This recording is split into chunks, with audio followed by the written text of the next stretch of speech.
Ya, Assalamualaikum warahmatullahi wabarakatuh. Kembali lagi dengan saya Muhammad Reza Wardani. Di video kali ini saya akan menjelaskan mengenai tes kesehatan dan samapta di sekolah kedinasan.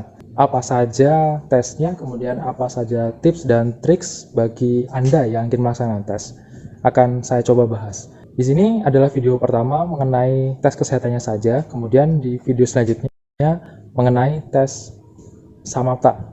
Kebetulan ini saya akan jogging di sekitaran perumahan saja, jadi sembari menunggu saya selesai, mari kita simak video pertama mengenai tes kesehatan di sekolah kedinasan.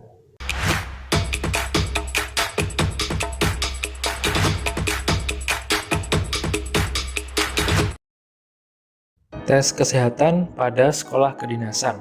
Yang pertama yaitu rapid test, swab antigen, atau PCR. Jadi tergantung nanti ketika pendaftaran tahun depan bisa dicek terlebih dahulu di permintaannya, perlu rapid test, swab antigen atau PCR. Kemudian tensi darah. Orang dewasa dengan kondisi tubuh sehat normalnya memiliki tekanan darah normal sekitar 90/60 hingga 120/80. Jadi saran saya sebelum melakukan tes malam harinya jangan begadang, tidur tepat waktu. Kemudian usahakan ketika pagi itu tidak melakukan olahraga yang berat. Jadi peregangan atau pemanasan sedikit saja sebenarnya sudah cukup. Kemudian tes BMI atau Body Measurement Index, yaitu ini adalah tes proporsional tubuh. Jadi nanti tinggi dan berat badan Anda akan dikalkulasi dengan sebuah rumus. Hasil perbandingan tersebut harus sesuai pada skala berat badan ideal seperti pada tabel berikut. Bisa dilihat di atas itu adalah berat badan dalam kilogram. Kemudian di sisi kiri adalah tinggi badan dalam sentimeter. Kemudian dari tinggi dan badan tersebut dikalkulasi dengan formula dan hasilnya bisa dilihat. Warna biru adalah kurang berat, warna kuning adalah overweight, warna oranye adalah obesitas. Kemudian yang sehat dan bagus untuk tes BMI adalah di warna hijau.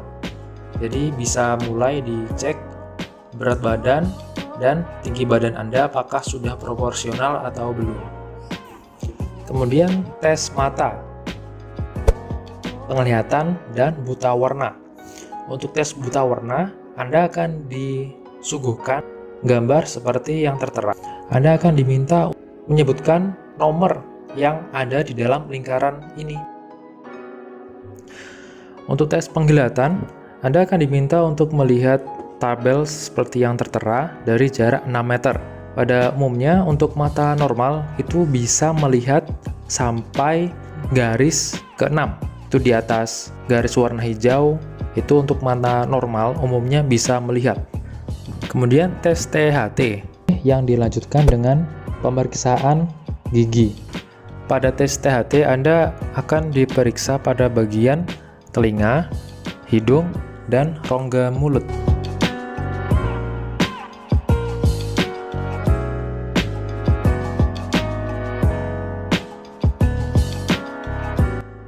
Kemudian tes audiometri atau kepekaan telinga. Di tes ini Anda akan mengenakan headphone dan diberikan tombol. Nah, jadi nanti dokter akan memberikan suara pada headphone tersebut seperti suara dengung dan dengan volume dan frekuensi yang berbeda ke telinga Anda secara acak.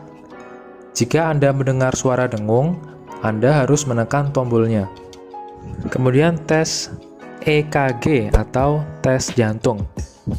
Tes ini menggunakan alat yang bernama elektrokardiograf, yaitu alat yang merekam kelistrikan yang dihasilkan jantung seseorang. Lalu ronsen dada. Pada ronsen ini akan menghasilkan hasil foto ronsen keadaan paru-paru Anda. Jadi bisa dilihat apakah ada kelainan atau tidak pada paru-paru. Kemudian tes morfologi tubuh. Pada tes ini, Anda akan diperiksa bagian luar tubuh Anda, termasuk tes postur tubuh, pemeriksaan kondisi umum seperti apakah ada cacat atau kelainan, pemeriksaan varikokel, varises, ambeien, dan seluruh bagian tubuh luar Anda. Psikotes atau tes kesehatan jiwa. Ini berupa tes IQ, tes penalaran logika dan aritmatika, tes warteg, tes analog verbal, psikotes spasial, tes Pauli, dan beberapa jenis tes lainnya.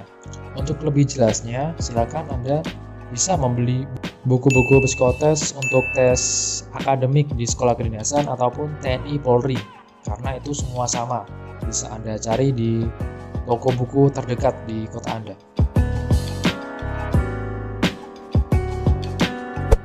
Ya, itu tadi beberapa penjelasan mengenai tes kesehatan pada seleksi sekolah kedinasan. Kemudian ada beberapa tips dan saran pribadi dari saya yang saya rasa memang perlu dipraktekkan oleh adik-adik, yaitu sebaiknya Anda melakukan medical check-up lengkap 4 hingga 6 bulan sebelum tes dilaksanakan. Jadi jika ada hal yang bisa diperbaiki seperti mungkin ada gigi Anda yang berlubang atau mungkin ada varises, itu bisa segera diobati. Dan Anda masih memiliki waktu untuk pemulihan atau recovery. Nah, nantinya sekitar 2 minggu atau seminggu sebelum tes, Anda pun bisa kembali lagi ke dokter gigi untuk membersihkan karang gigi, agar ketika pemeriksaan gigi nantinya, gigi Anda juga dalam kondisi yang bersih. Ya, jadi apapun nanti hasil yang akan keluar, saya mendoakan yang terbaik untuk Anda. Jadi tetap semangat, jangan putus asa, tetap berjuang. Assalamualaikum warahmatullahi wabarakatuh. Ciao.